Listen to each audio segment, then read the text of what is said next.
Thank you indeed, dear Yasmin Harake. It's truly a joy to be with you all tonight and a very moving experience. Mr. Ahmed Keskin, Executive Director of that great organisation, Affinity Intercultural Foundation. The Honourable Victor Dominello. Of course, Victor would not fail to be here supporting such a wonderful concept. A fine Minister for Citizens, Communities and especially for Aboriginal Affairs. The Honourable Paul Lynch, Shadow Attorney General and Shadow Minister for Justice. Mr. Ibrahim Karaisli, who gave a most moving and very beautiful passage from the Quran. It, I'm sure, moved you all profoundly, as it did myself. I look around, so many distinguished Australians, guests and friends.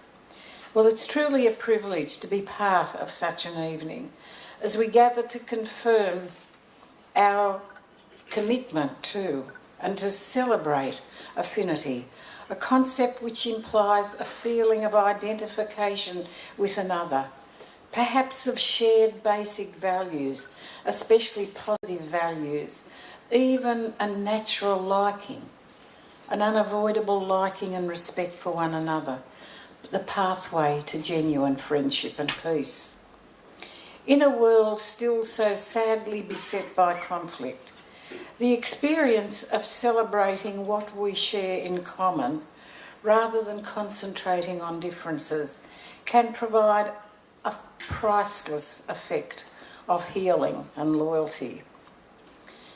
So may I at this point also record, as our excellent hostess of ceremonies, my deep respect for the traditional custodians of this land upon which we are gathered, the Gadigal people of the Eora Nation. Indeed, for all Australians' Indigenous people, their ancestors and descendants, who have nurtured our great continent for tens of thousands of years.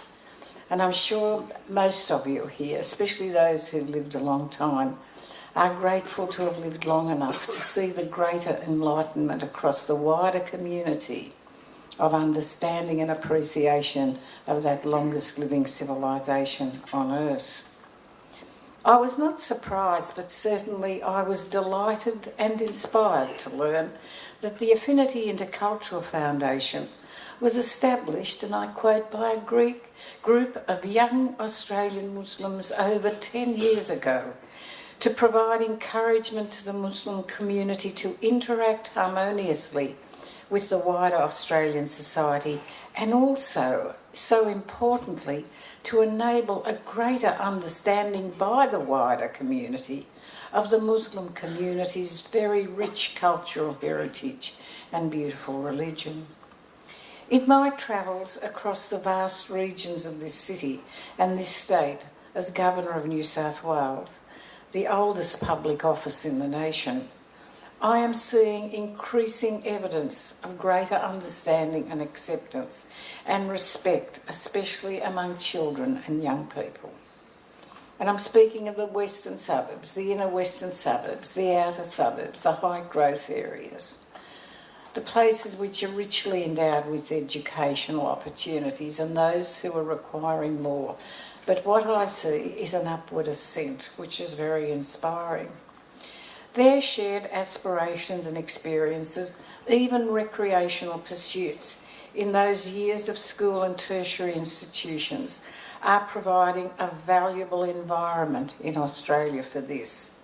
I am thinking particularly of studies and exam preparation, playing together in the school band or orchestra or the football team or in drama productions. However, there are still more gains in understanding to be achieved, especially among the adult world, where adults of both groups may develop negative attitudes from images which originate from dramatic and sometimes tragic events many thousands of kilometres from these peaceful shores, a continent of which we all are so proud and protective. Nevertheless, we can share a common empathy and a wish for ever-increasing peace and harmony amongst all peoples in those regions currently suffering, and certainly do what we can as good neighbours, happy volunteers for good causes, and a determination to appreciate the jewels of each of the cultures involved. All these will accelerate harmony and affinity.